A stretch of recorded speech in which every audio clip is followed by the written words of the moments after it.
Bueno, vamos a empezar como les mencionaba con la clase de pelvis y periné. Lo que vamos a ver el día de hoy es los planos y límites del periné, la fosa isquiorrectal.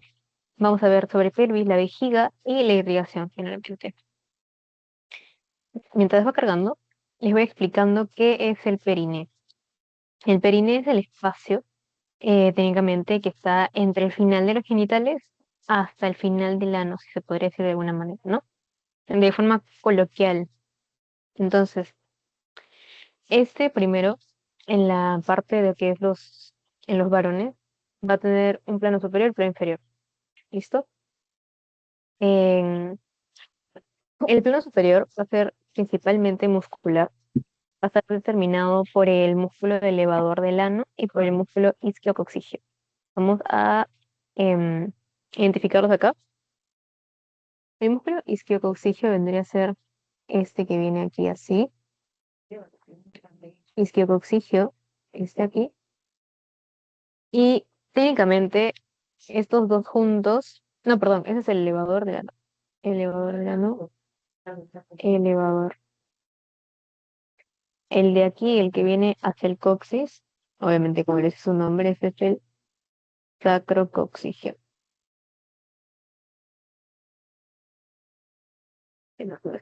Sacrocoxígeo. Oxígeno. Entonces, ¿por qué son importantes estos dos? Porque van a formar el diafragma pélvico. ¿Qué quiere decir? Que este diafragma va a separar tanto lo que es la porción de la pelvis con la parte que es exterior. Entonces, este diafragma lo que va a sostener, en el caso de los varones, va a ser la vejiga, en el caso de las mujeres va a ser la vejiga, el útero, los ovarios, etcétera. Entonces, esta va a dividir, digamos, en la parte interna de las vísceras con la parte externa que está en comunicación también con el mundo, el mundo exterior. Entonces, primero vamos a ver el músculo elevador del ano, que es, como les decía, es este de aquí, todo ese músculo que viene así y acá está el orificio por donde va a pasar el recto para pasar a ser ano. ¿Dónde se va a originar? Se va a originar en el pubis, en la fase obturatriz, que lo hemos visto en miembro inferior, que está en el orificio obturador, el agujero obturador, y las ramas isquiopúbicas, donde se va a insertar este músculo, en la cara superior de la membrana perineal. Técnicamente, en toda esta parte de aquí, la membrana del periné, vale redundancia, ¿no? También por afuera. Y la función de este músculo elevador del ano, aparte de la que dice su nombre, de mantener este órgano en su lugar, va a sostener las vísceras pélvicas, como les digo, ¿no? En el caso del varón, la vejiga, y en el caso de las mujeres, el recto, perdón, que hablo, la vejiga, el útero, etcétera. Y el músculo isquiocoxígeo, que les decía que era este de aquí, este, va a ser su origen en la espina ciática mayor, como lo habíamos visto, y en la ciática, y su inserción va a ser en el borde lateral del coxis y también del sacro un poco. ¿Y cuál es su función? Va a ser girar del coxis hacia adelante para mejorar eh, al momento de pujar. Este dióxido de oxígeno nos va a ayudar también de una forma indirecta para ayudar a expulsar las heces. ¿Cuál es la función? Como les decía, ¿cuál era la función de este diafragma pélvico? Es separar la pelvis de la fosa iliorrectal también.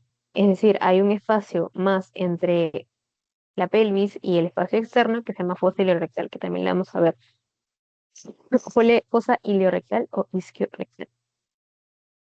Luego, los límites es que este periné va a estar delimitado por un triángulo superior y por un triángulo inferior. Entonces se podría decir que el periné es un rombo, ¿ok? El triángulo superior, o también llamado triángulo urogenital, está relacionado con los siguientes límites. El punto de aquí, el primero, el número uno, de color azul más oscuro, mejorcito. Aquí está. El número uno es la sínfisis del pubis. ¿Listo? Luego, a ambos lados vamos a tener las tuberosidades isquiáticas que vienen aquí y aquí. También va a ser límite del triángulo inferior, pero primero continuamos con el superior. Entonces, tenemos estas dos tuberosidades isquiáticas y de forma lateral, para continuar el triángulo, vamos a tener a las ramas isquiopúbicas. Entonces, nosotros hemos visto el hueso del bueno, el hueso del coxal, que está conformado por tres huesos de forma embriológica, que después se unen, que son el ilion, isquion y pubis. Entonces, habíamos visto que el isquion y el pubis estaban conectados por una rama, que es la rama isquiopúbica. Entonces, aquí también delimita el triángulo superior. Y de una parte inferior del triángulo está delimitado por el músculo transverso superficial, que vendría a ser este de aquí, que es este de aquí. Este es el músculo transverso superficial. Lo vamos a ver mejor en otras imágenes, pero ahí lo podemos ver. Luego, para el triángulo inferior, tenemos que la punta de este triángulo va a ser el coxis. Aquí, el número uno del triángulo grande, el triángulo del otro color. Luego también, su número dos también va a ser las tuberosidades isquiopúbicas. Ahí va. Uno, dos, dos. Y en este caso, lo que van a ser las paredes laterales van a ser los ligamentos sacrociáticos. Habíamos visto en miembro inferior que habían ligamentos sacrotuberosos y ligamentos sacrociáticos. Entonces, aquí están los ligamentos sacrociáticos. Y pues también el músculo del transverso superficial. Esos serían los límites del perineo. Ahora, les decía, en el perineo va a estar la fosa isquiorrectal, que delimita, o bueno, ¿de dónde a dónde viene esa fosa? Viene desde la tuberosidad isquiática y del músculo elevador del ano hasta la piel. Entonces, en un espacio, digamos que acá está la tuberosidad isquiática, el músculo elevador del ano y aquí está la piel. Entonces, de aquí hacia adelante es todo lo que es pelvis y de aquí hacia atrás, hacia la piel, es de la fosa isquiorrectal. Entonces, vamos a ver qué hay en este espacio en el medio de la fosa isquiorrectal. Entonces, de forma medial está delimitada por el esfínter del ano. Entonces, aquí lo vemos, forma medial, toda una flecha. Tenemos aquí al esfínter del ano. De forma posterior, no, anterior, perdón, tenemos el triángulo urogenital que vendría a estar aquí, ¿no? Si lo imaginamos un poquito.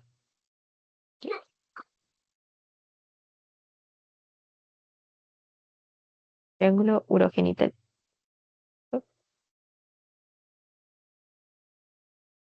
Luego, delimitado de forma superior, está el diafragma pélvico. Entonces, aquí lo vemos. Todo esto es el diafragma pélvico.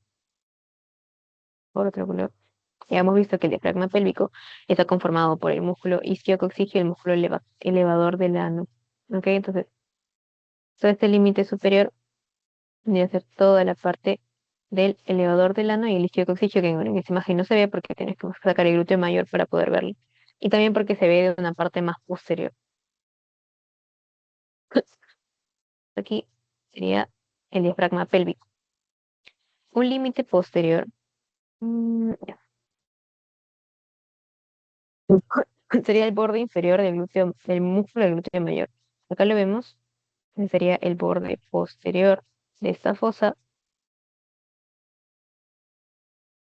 borde posterior, y el límite lateral sería la tuberosidad isquiática y la aponeurosis del músculo obturador interno y el músculo ilíaco.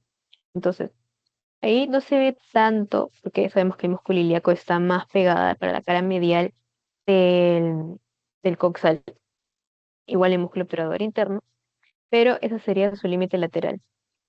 ¿Por qué no se podría ver tanto el límite lateral? Porque esa parte de la fosa tiene una forma de cuña. Quiere decir que es como un triángulo de esta manera. Ok, no está tan, tan bien graficado.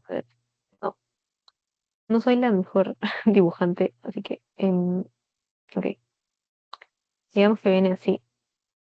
Es como una pirámide echada para solucionar la vida. Entonces es como una pirámide echada, entonces si queremos ver el límite lateral, tenemos que sacar todo eso para poder observar. Pero sería en ese caso, ¿no? Les voy a escribir abajo los límites para que lo tengan aquí. Sería el esfínter anal. Anteriormente sería el triángulo urogenital, urogenital, más superior, diafragma pélvico,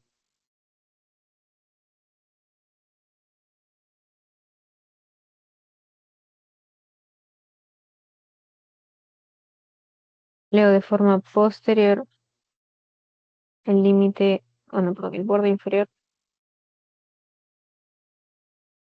el borde inferior del músculo glúteo mayor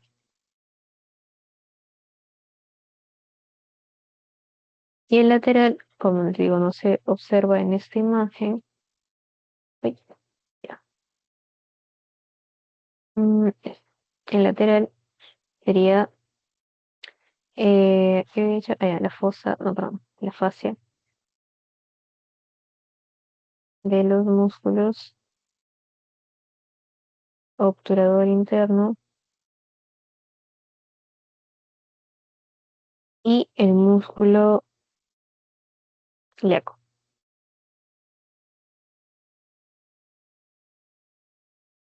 Listo. Entonces,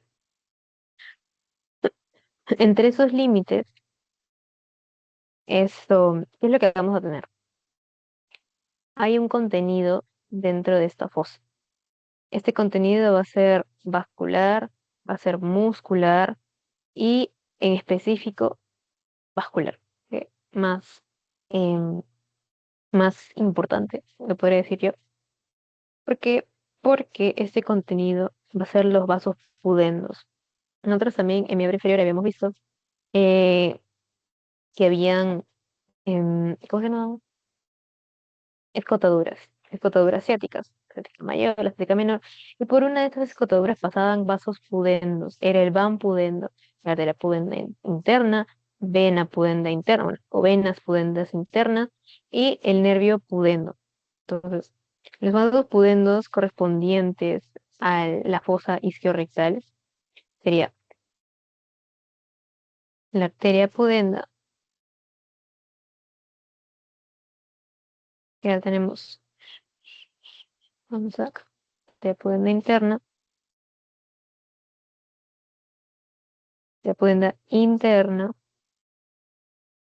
Tenemos a las venas pudendas internas, a las dos venas satélites de esta arteria. Venas satélites pudendas internas. Y nuestro main character, el nervio pudendo. ¿Por qué? Porque este nervio pudendo tiene una característica en específico. Porque es un nervio mixto. ¿A qué me refiero con nervio mixto? Estos nervios, en característica, es que van a tener una inervación motora y sensitiva. Entonces tiene una inervación doble. Tiene doble función. Es motor y sensitivo. Entonces, ejerce una función de contracción para que funcione algún músculo y sensitiva porque va a em, poder detectar dolor o cambios que puedan producir algún estímulo. Entonces, este nervio mixto, a ver, ¿dónde está? ¿Dónde está? No, me parece que no está aquí. Pero el nervio pudendo sale del plexo sacro. Déjeme ver. Creo que sí tengo una imagen por aquí. Un miembro inferior. Que creo que dice esa clase. Mm, No, no creo que no lo tengo. Bueno, X. Pero el nervio pudendo sale de este plexo sacro, y como les digo, es un nervio mixto, un nervio motor y sensitivo. Nace directamente desde la médula. Bueno, no directamente desde la médula, sino que primero sale del plexo y se va, ¿cómo se dice? Bifurcando y llega el nervio pudendo. ¿Qué más? ¿A qué parte, a qué zona del periné va a estar inervando este nervio pudendo? Inerva la zona perianal, es decir, alrededor del ano, y la zona urogenital.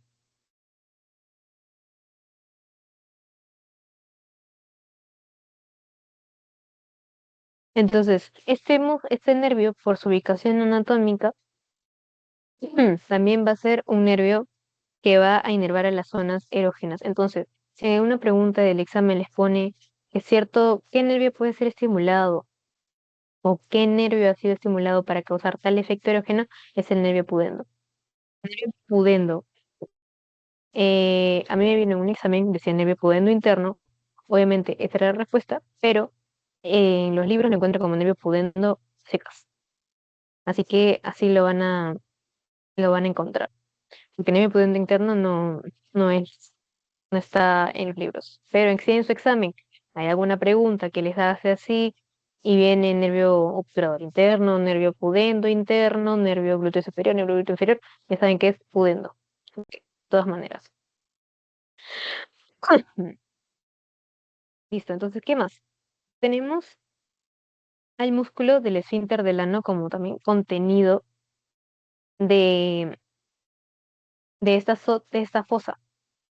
Este músculo va a tener inervación tanto simpática y parasimpática. ¿Por qué? Porque uno no va a estar, digamos, con este músculo relajado todo el día, porque si no, estaremos sentados en el baño todo el día. Por lo tanto, este músculo necesita una inervación simpática que lo que va a hacer es mantener este esfínter, digámoslo, no contraído para evitar, o para, digamos, no para evitar, sino para mantener em, y evitar, no sé, mejor evitar, para evitar que todos los restos fecales sean expulsados de forma involuntaria.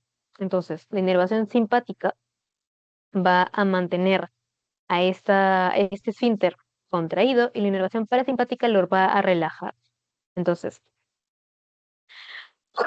estos son eh, voluntarios, son movimientos voluntarios del esfínter del ano.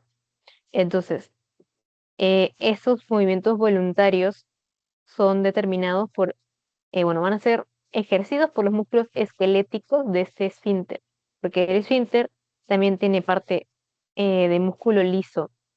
Ya sabemos en su mayoría que el músculo liso es independiente de lo que nosotros querramos. Por ejemplo, nosotros no podemos decirle a nuestro intestino que se mueva porque este músculo es liso, es involuntario. Entonces, al igual que en el intestino, en otras partes del cuerpo, tenemos músculo liso en este esfínter. Entonces, em, este tiene tres porciones, una porción profunda, una porción superficial y una porción subcutánea.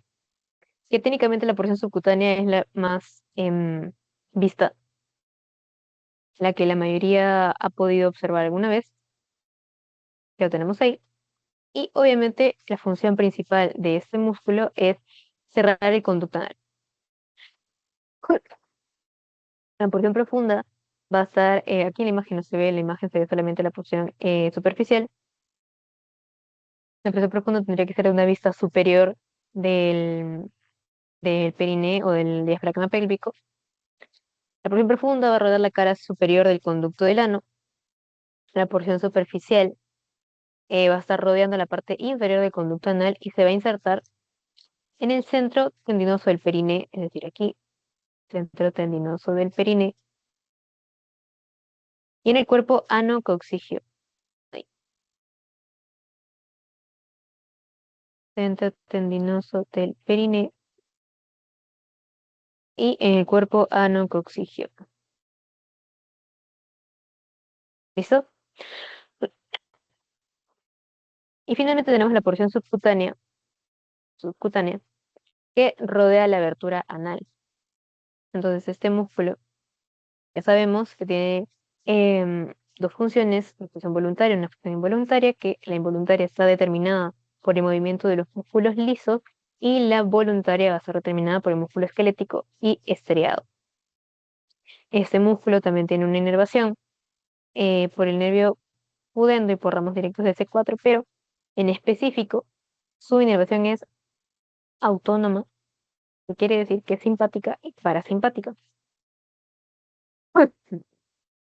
Y también voluntaria por el mismo hecho de los nervios pudendos, etcétera. Eso.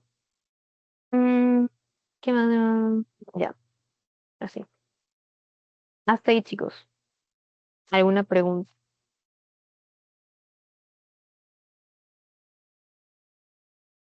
Ya saben que si no tienen ninguna pregunta, pueden levantar sus deditos o reaccionar como ustedes quieran.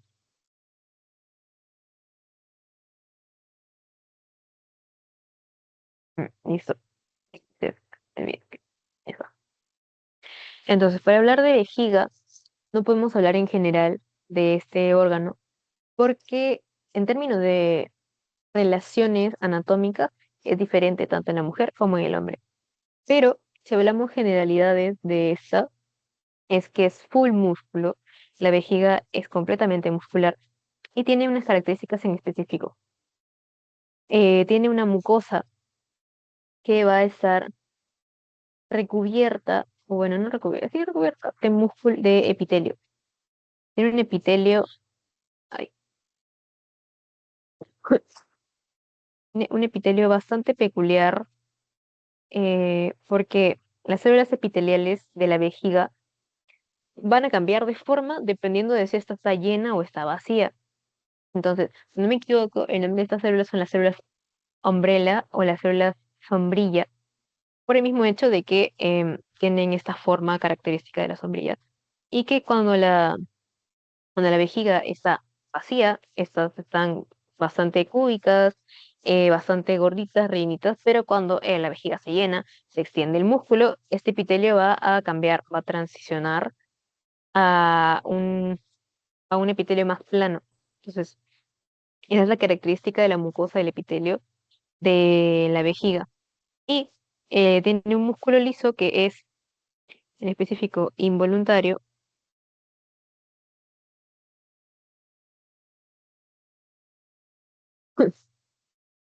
No me refiero a que el músculo liso, por ser involuntario en este caso, va a, eh, digamos, que cada vez que se llene un poquito la vejiga va a permitir que salga. No, sino que este músculo liso va a reaccionar de forma involuntaria cuando esta vejiga ya esté demasiado llena, entonces reacciona de forma involuntaria. Más que nada también es em, porque la vejiga tiene que llenarse correspondiendo a lo que va a estar filtrando el riñón, ¿no? Entonces, si es que ustedes toman mucha agua, el riñón va a filtrar más agua, bueno, si ustedes consumen mucha agua, el riñón va sí, pues, a absorber, no, filtrar, ¿sabes? Filtrar y excretar más agua a la vejiga, por tanto se va a llenar más. Entonces, este músculo liso va a sensar eso y va a permitirnos ir al baño, no involuntario. Y ya, esta vejiga, tanto en varones como en hombres, tiene fondos de saco. ¿Qué quiere decir? Que son repliegues de peritoneo que están en medio de la vejiga y la pared abdominal, en medio de la vejiga, la próstata, no, en medio de la vejiga y el ano, en medio de la vejiga y el útero, etcétera. Entonces, esas van a ser características tanto del hombre y la mujer. Y quiero que se aprendan bien esto, cuáles son de cada uno. ¿Por qué? Porque esto viene en el examen. Los fondos de saco es la de este tema, que puede ser no tan importante, tipo uno de los más fáciles de todo el abdomen, personalmente, es este intestino, porque de aquí solamente viene en su mayoría fondo de saco. Entonces, y relaciones de la vejiga. Entonces, el fondo de saco prevesical es para los varones recto vesical para los varones y vesicouterino y recto uterino para las mujeres. ¿Ok? El T vesical, ujú, pensé que tenía otro nombre. El que tiene otro nombre es el recto uterino, que también se le llama fondo de saco de Douglas. ¿Ok? Sí. Entonces, va- mm, vamos a ver la vejiga masculina y sus relaciones. ¿Ok? Aquí vemos claramente que es masculina porque hay una estructura que está rodeando, bueno, esta es la vejiga, ¿no? Entonces, ustedes saben cómo va el agua, bueno, cómo va la orina, ¿no? Viene de los riñones, pasa por los uréteres, llega a la vejiga por los orificios uretrales, em, perdón, ureterales, porque uretra es otra cosa. Entonces vienen por los orificios ureterales, ingresan a la vejiga, la orina, y después, en el caso de los varones, sale por la uretra, por todo ese camino que vemos ahí. En cambio, en las mujeres es diferente porque toma otro camino, hay otro espacio, etcétera. Sí, lo vamos a ver que es diferente y también que es más corto. En este caso es mucho más cortito. En cambio, los varones es más largo el espacio de la uretra. Entonces, la vejiga se continúa de la uretra y aquí vemos que esa uretra está bastante llena de estructuras a los costados. ¿Qué hay? De primera vista tenemos a la próstata, porque es el próstata. Aquí la vemos. La próstata se está envolviendo al uréter, bueno, a la uretra del hombre. Y más que nada la función de la próstata, pues ya sabemos que es producir semen en general, ¿no? Porque tiene, ya la habrán visto en histología que tienen, cada una de esas tienen una función diferente, pero generalizando va a producir semen. Entonces, esta próstata excreta em, su, lo que está produciendo hacia la uretra. Luego viene lo que está produciendo la glándula vulvoretral, las vesículas seminales. Todo eso se junta en la uretra y por el medio de ese mismo conducto va a estar llegando a ese glande y se va a excretar, ¿no? Tanto orina, tanto semen. Entonces, los varones tienen un solo, digamos, conducto por donde van a excretar todo. ¿Qué más? Mm, allá. En los varones, que es lo que vamos a observar también, es que el uréter y el conducto deferente, ahí no se ve, no sé, no se ve. Está el conducto deferente, que lo vamos a ver conmigo también en la última clase, que técnicamente vienen de los testículos, van a desembocar en la cara posterior de la próstata, sí, de la próstata. Entonces,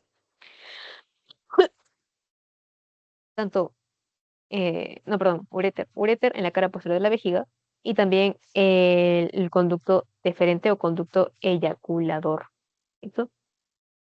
Ambos. No. No, ven acá. Está, orificio del conducto eyaculador viene aquí en la uretra, perdón. Y los uréteres van a llegar hacia la vejiga. Aquí llega el uréter,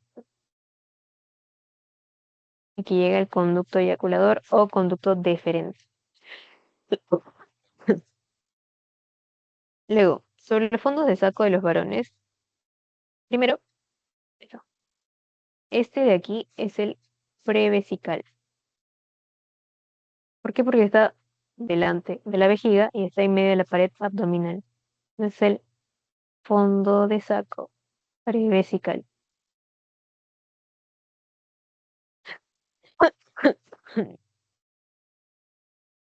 Luego, aquí de forma posterior, vamos a agarrar otro color, tenemos el fondo de saco recto vesical. Acá parte de los varones. Ujú, sí, ya. Este no tiene un nombre en específico como el de las mujeres. Este es el fondo de saco recto vesical. Y en esta imagen ya podemos observar más de forma sagital la vejiga. Entonces aquí tenemos un corte de la vejiga, esta es la próstata, aquí está viniendo la uretra, y vemos una conexión bastante peculiar entre la uretra y bueno, no es el ano, ese es el recto. Una conexión bastante peculiar, una relación anatómica muy específica entre la próstata y el recto. Muchos de repente se han preguntado por qué a los varones a partir de los 40, sí, 40, por ahí más o menos, eh, se les hacen bromas o se asustan a llegar a esa edad porque tienen que empezar a asistir a ir al médico para poder, específicamente al proctólogo, para que les hagan el tacto rectal. ¿Por qué? Porque la próstata tiene una relación bastante cercana al recto. Entonces, para que un médico pueda determinar si es que existe un cáncer de próstata o un tumor prostático, tiene que ingresar por el recto, porque así va a poder sentir correctamente la ubicación de este cáncer. Entonces, no es por las puras, no es para fregarlos, sino que es bastante importante. ¿Ok? Entonces, la puerta de entrada para poder hacer la palpación prostática es por el recto. Y la próstata en su pared posterior está en relación con el recto. Entonces, esta es la pared posterior de la próstata que está en relación con el recto. ¿Ok? Eso acuérdense, eso sí viene en el examen. Y ya eso. ¿Qué más? Ya nada. Sí. Ah, bueno, solamente que la próstata está perforada. Técnicamente, la próstata, en lo que he visto en las imágenes, tiene como una forma de tiene como forma de una manzana. ¿Han visto que la manzana por arriba tiene como un huequito bastante, tipo como sí, como un huequito? Bueno, en este caso, la uretra va a perforar completamente la próstata. Entonces es como si estuviera, es como una manzana acaramelada que es perforada por el palito, algo así. Para ponerlo un poquito así. Y ahora, sí, la vejiga femenina es un poco más simple específicamente del recorrido de la orina desde la vejiga hasta el exterior. Porque, como vemos aquí, las mujeres en la parte de los genitales solamente tenemos dos orificios. Uno que es el orificio de la vagina y el otro que es el orificio de la uretra. La uretra por donde va a salir la orina. Entonces aquí tenemos la vejiga en las mujeres, los orificios ureterales o conductos, no sé, orificios ureterales. Y aquí tenemos la uretra. Aquí vemos, por ejemplo, ¿no? El otro orificio que es la vagina y aquí vemos la uretra y su conducto. ¿Ok? Entonces también, ¿por qué es más propenso que las mujeres tengan infecciones urinarias? Del mismo hecho de que em, está mucho más corto el camino entre el- la uretra y la vejiga, a diferencia del hombre que vemos que es un poco más prolongado el espacio, obviamente le va a dar más facilidad a la bacteria o a lo que está infectando para poder ingresar a nuestro organismo. Entonces, aquí no hay mucha magia, la verdad, es un poco más simple. Em, ¿Qué más? No, porque si les explico lo demás, esto lo van a ver con Mateo después sobre el vestíbulo, sobre el bulbo, etcétera. Entonces vamos ahora a los fondos de saco. En las mujeres vamos a tener dos fondos de saco en específico. Bueno, vamos a identificar primero que estamos acá, es el recto. Esto de aquí que está como doblado, como si fuera papel doblado, es el útero. ¿Ok? El útero no está, como lo vemos en las imágenes, no está bien colocadito, así súper bonito, no. El útero está como doblado, como lo vemos ahí, y las trompas de falopio van hacia adelante, como que habrá, es bastante chévere, la verdad, y bastante peculiar. Vemos aquí cómo vienen las trompas de falopio acá, sí, y aquí viene el ovario. La van a ver mejor como Mateo, pero así se ve en un corte sagital. ¿Ok? Aquí tenemos a la vejiga. Sería la uretra. No se ve, no se podría decir que... No, no está. Los ureteres. X. Pero de repente lo vieron como Mateo que pasa. Entonces, entre recto y útero, voy a ponerlo de otro color. Ahí, ya. Entre recto y útero, ¿qué es lo que va a estar? Va a estar el saco recto uterino o el fondo de saco de Douglas. ¿Listo? Este fondo de saco es muy importante. Ese, ese aquí. Vamos a ponerlo aquí. Fondo de saco en recto uterino. Douglas. Y luego tenemos este fondo de saco aquí. Yes. Este fondo de saco acá. A lo mejor otro color que hablo también. Este de aquí. Uy,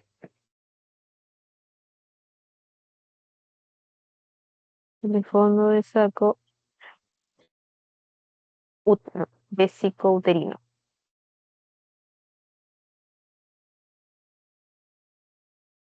¿Listo? Entonces, ¿por qué es importante en específico ya más el fondo de saco de Douglas? Porque digamos que una mujer tiene un embarazo ectópico.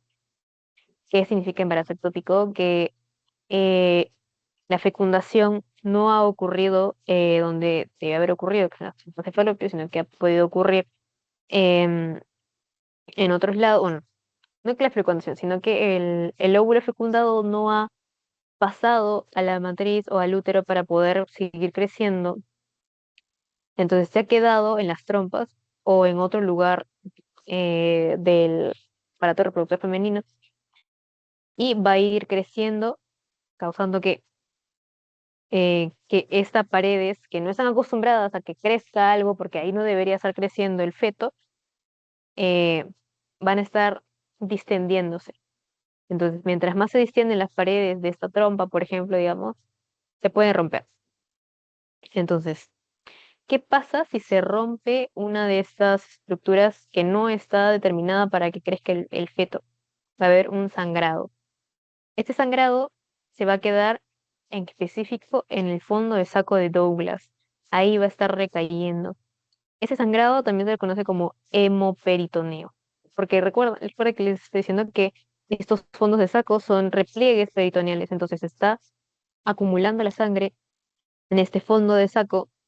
Entonces, este es un reparo anatómico específico para poder drenar de aquí la sangre, en el caso de las mujeres.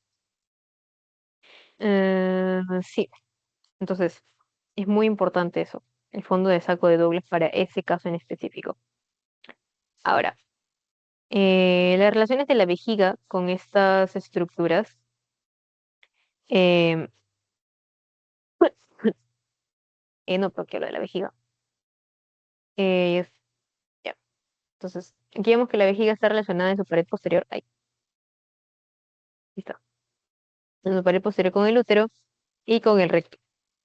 Pero aquí en la vejiga, en la parte posterior también está, bueno, aquí sabemos que el útero se continúa con el cuello uterino, con la vagina y al final el orificio vaginal, pues, ¿no? Aquí tenemos la vagina. Sí, es eso. Sí, sí, sí, sí. No, más abajo, más o menos.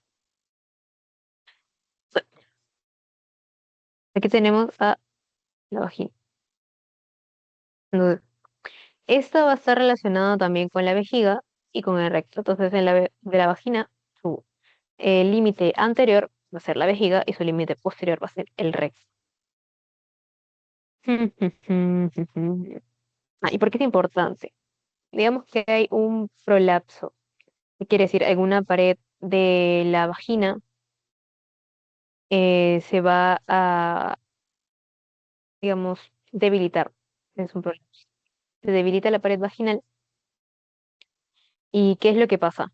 Puede salir tanto material fecal que va a estar pasando por el recto por la vagina o material de la vejiga que puede estar saliendo por la vagina.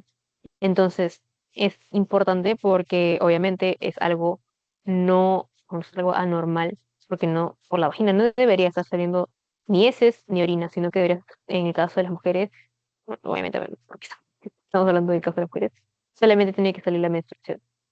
Entonces, si hay alguna materia que no es sangre correspondiente a la menstruación, es un caso que tienen que ser revisado. ¿Listo? Un ratito déjeme responderle al fastidioso de Mateo. Eh,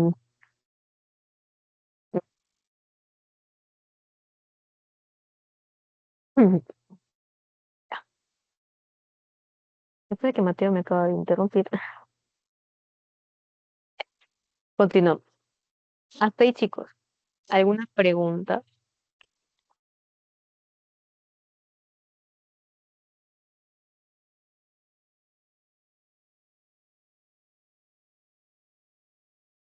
Ujú.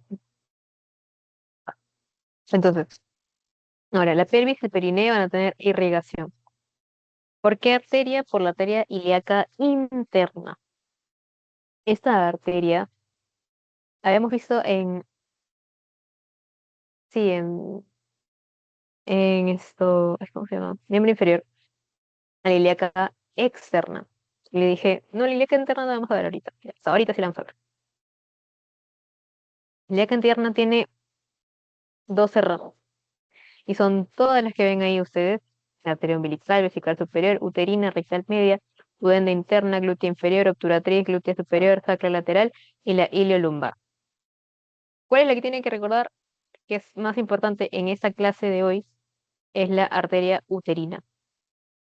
¿Por qué? Porque la arteria uterina, en el caso de las mujeres obviamente se presenta la arteria uterina, va a viajar junto al uréter.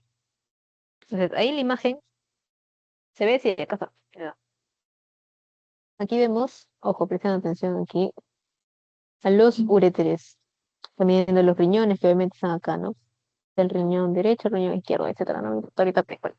Entonces, vemos aquí que está viajando el uréter y aquí hay una arteria peculiar que le está acompañando, que es la arteria uterina. Bueno, siempre recuerden que la arteria uterina, ahí donde está en el perfil, acá, está relacionada con los uréteres. ¿Listo? Entonces, aquí nada más queda que identificar, ya está todo acá, ¿no?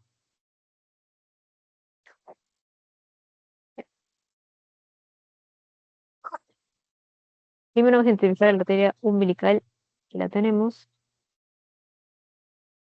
La verdad es que la que más yo vi en la práctica fue la arteria uterina y la arteria pudenda interna, glútea superior, que ya hemos visto en las prácticas anteriores, que lo como si fuera arteria práctica. En las clases anteriores, aquí está la arteria obturatriz, la arteria pudenda interna, la arteria glútea inferior, la arteria uterina, donde están las vesicales superiores. Que hay una más por aquí, que me faltan varias. Pero, a ver, creo que tengo otra imagen por aquí, que es del, que me la voy a robar, creo que es del doctor Llanos. Pero está muy bien explicado porque están todas las ramitas. Y ahora sí. Ya.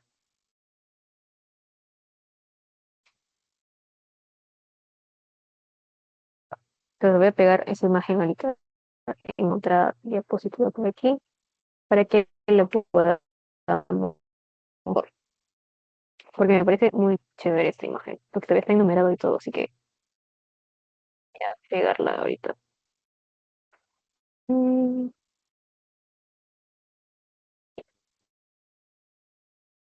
Voy a añadir una alfa. Mm,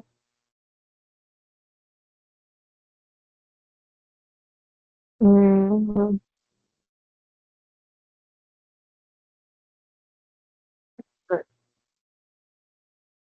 Voy a aplicarlo una más, ya no importa.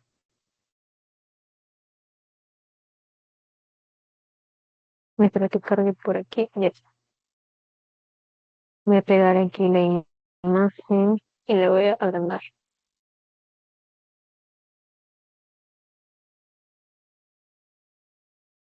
Ya, ya está. Sí. Entonces ahí lo vemos enumerado. Vamos a ir número por número, rapidito ya para terminar, porque Mateo me va a volver loca ahorita. Ya. Entonces tenemos obviamente a la arteria umbilical, que es la número uno, que la arteria umbilical. Luego nos dice la número dos, que es la arteria vesical superior. Las arterias vesicales, bueno, como en el caso de la anterior imagen dice. La arteria uterina, que es la número tres, que ya les dije que está relacionada con los uréteres. Luego la número cuatro es la arteria rectal media. Nosotros vimos la semana pasada la rectal superior. Ahora hemos visto la rectal media. Luego la número 5 es la pudenda interna, que obviamente vemos acá que está pasando por la escotadura asiática. Aquí está la espina asiática menor, sí, menor. Espina asiática menor, la escotadura asiática menor. Y ahí vemos la número 5. La número 6 está pasando por la escotadura asiática mayor, que es la glútea inferior. La 7 que es la arteria obturatriz, que está pasando por el agujero obturador. La número 8 que también está pasando por la escotadura asiática mayor. La arteria sacra lateral, que es la número 9. Aquí la vemos que está pasando por el ligamento sí, sacrociático. ¿Qué más? Ah, ya, la arteria iliolumbar, que es el número 10, está aquí, se está yendo para arriba. La arteria ilíaca externa, bueno, en el texto no es la más importante ahorita, estamos en la ilíaca interna. Y la ilíaca interna, que está dando todas sus ramas. ¿Ok? Entonces, ahí creo que ya las vesicales están aquí. La iliolumbar no se puede observar porque el corte tiene muchos músculos. Y si se quitaran todos los músculos se podría ver, pero X. Ya. Entonces, esa sería la bibliografía. Vamos a pasar rápido con las preguntas. Así. ¿Qué me puede decir en la mujer cuáles son los fondos de saco pélvicos, chicos? Vesicouterino y rectouterino. Exacto. Vésico uterino y recto uterino. ¿Cuál era el otro nombre del recto uterino? Saco de dupla. De Douglas. Ujú, muy bien. Mm, ya. La pregunta 2 dice, ¿a través de qué estructura anatómica se accede para realizar el tacto rectal y valorar el estado de la próstata? Superficie del pubis, conducto deferente, conducto anal o pared anterior del recto.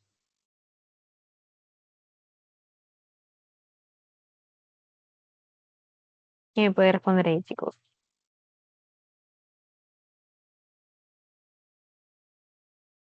A ver, mientras lo voy dibujando, vamos a buscar aquí, debe ser el recto. Aquí está la próstata perforada por la uretra.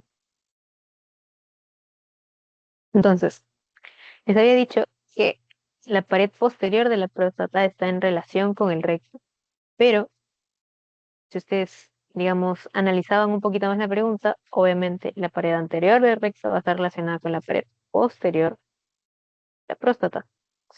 Sería la pared anterior del recto. ¿Listo, chicos? Pared anterior del recto. Esa sería la respuesta correcta. Ahora, pregunta 3. Una mujer de 28 años es sometida a una episiotomía durante el parto. Me había olvidado que era episiotomía, acá lo busqué. Ya, ya. Ah, ya. La episiotomía era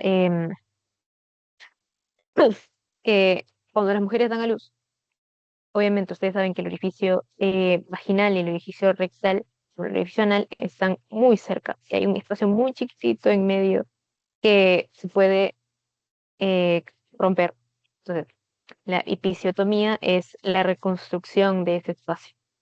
Entonces, una mujer de 28 años se sometió a una episiotomía durante el parto y días después refiere debilidad en el control voluntario de la micción y defecación. ¿Qué músculo se vio afectado durante la intervención? Isquiocoexigio. Mm, Podría ser, pero recuerden que el isquiocoexigio, a ver, no les expliqué eso, pero a ver, lo que pasa con el periné es que esa vista que nosotros tenemos para estudiarlo es de una persona echada, ¿ok? Pero cuando nosotros estamos de pie, la parte del triángulo superior, esa parte que involucra un poco los genitales, etcétera, está de forma horizontal. Entonces, digamos que nosotros estamos parados y es de esta manera, ¿no? Así viene el periné. Entonces, esta sería la pared, bueno, el triángulo superior y el triángulo inferior estaría más posterior, casi ya agarrando más la parte anal, no tanto la parte genital. Entonces, el urogenital, el triángulo urogenital es el que está más relacionado con esta parte de, digamos, del control voluntario de la micción. Obviamente, de la defecación hay un músculo en específico que nos va a ayudar para la defecación, que sería el músculo elevador del ano. Chicos, porque aparte, como les digo, que va a hacer esa función para em, eh, poder defecar, el músculo de oxígeno también lo hace, pero les había dicho, no sé si les dije, que era un poco más secundario, no era tanto su función, sino que también era su función poder mantener a las vísceras pelvianas. La respuesta aquí sería, sí, ok, chicos, músculo elevador del ano. Mm, ya está. Uy, eso no le cambié, o se le cambié. Uy, no se cambió. No se cambiaron las opciones, perdón, chicos. Aquí las opciones son, a ver,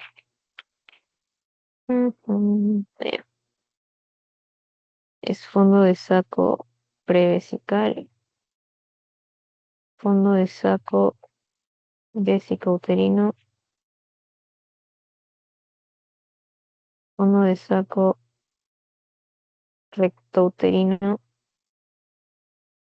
y fondo de saco ilioinguinal.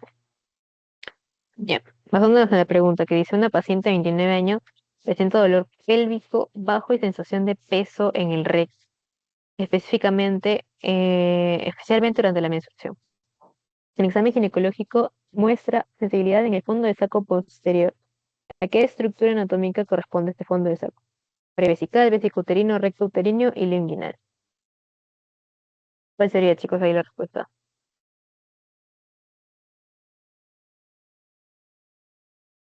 Primero descartar al prevesical, Uterino. Douglas. al de Douglas, exacto, al rectouterino, como también dijo alguien por ahí que le escuché, ojito, pero lo escuché, que es el rectouterino. El vesicouterino no podría ser porque está adelante del útero, está en relación más con la vejiga y acá nos está diciendo que es un saco, fondo de saco posterior. El vesical lo descartamos porque en su mayoría, no es su mayoría, sino que es más característico de los varones y el inguinal pues, no es. Ahora, la pregunta 5 dice, durante un tacto rectal, el médico palpa una masa firme anterior de la pared, a la pared del recto. ¿Qué estructura anatómica se encuentra normalmente en esta ubicación en un varón? Vejiga, próstata, vesícula seminal o uretra prostática. ¿Cuál sería, chicos? Próstata.